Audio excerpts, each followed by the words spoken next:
Thank you for tuning in to the Gospel According to Jesus podcast. Today I want to talk about forgiveness. I want to talk about the definition of forgiveness. Jesus' definition of forgiveness is a lot different than the world's definition of forgiveness. Unfortunately, Christianity has adopted the world's definition of forgiveness. So, the world's definition of forgiveness is basically focused on how you feel inside. It's just how you feel. So when someone has wronged you and you forgive them, it simply means that you, inside of yourself, have attained a sense of closure. You're no longer angry, you're no longer vengeful, you're no longer spiteful, but it's all about how you feel, and it doesn't have anything to do with your own actions. It doesn't require you to demonstrate any love towards the person that you have forgiven. So, in Jesus' definition of forgiveness, how are we going to find that? We're going to go to the words in red and find out what Jesus said about it when he talked about it. So, Jesus did not define forgiveness as merely forgetting something that someone did to you. Most of the time, that's impossible. So why would we go around using the phrase forgive and forget? Jesus never said to forgive and forget. People say forgive and forget, not actually meaning that you would actually forget that it happened. They say it as in you pretend that it didn't happen. Okay? Jesus never said to pretend that something didn't happen when they wronged you or a loved one. He didn't say to do that at all.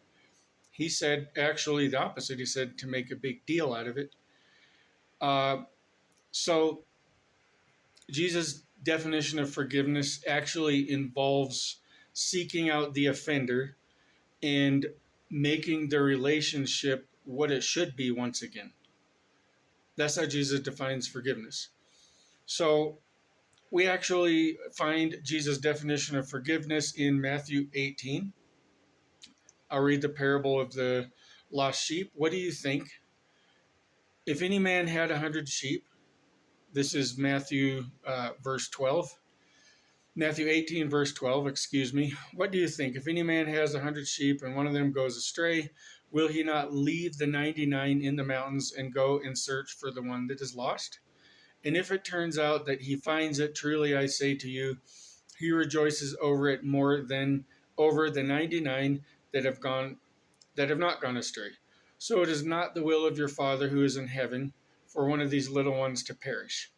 So Jesus' definition of forgiveness here involves going after the person who wronged you and making them right again, and not just with you, but with everyone else that they've wronged. That's the idea we see here, and I'll show you why, because it's in the next few verses.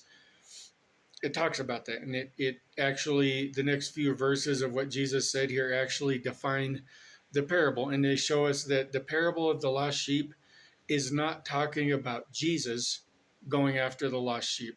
I think most of us read this and we think that this parable is just telling us that Jesus is the good shepherd and he goes after lost sinners.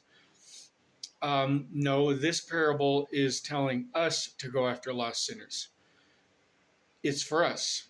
It's not about Jesus. And if it was about Jesus, that brings up an even deeper point that obviously we're supposed to imitate Jesus and act like him. So if it was about Jesus, then we still should obey it, and it still is about forgiveness between people. But it takes us to something even deeper in that the paradigm, or how human to human forgiveness works, has to be based on the example of what Jesus set in the entire gospel, the way the whole gospel works. We had to kill Jesus in order for him to forgive us and take ownership of us. Do you understand that? So the paradigm of human to human forgiveness is based on Jesus Christ to human forgiveness. More in the next episode. We'll continue reading Matthew chapter 18.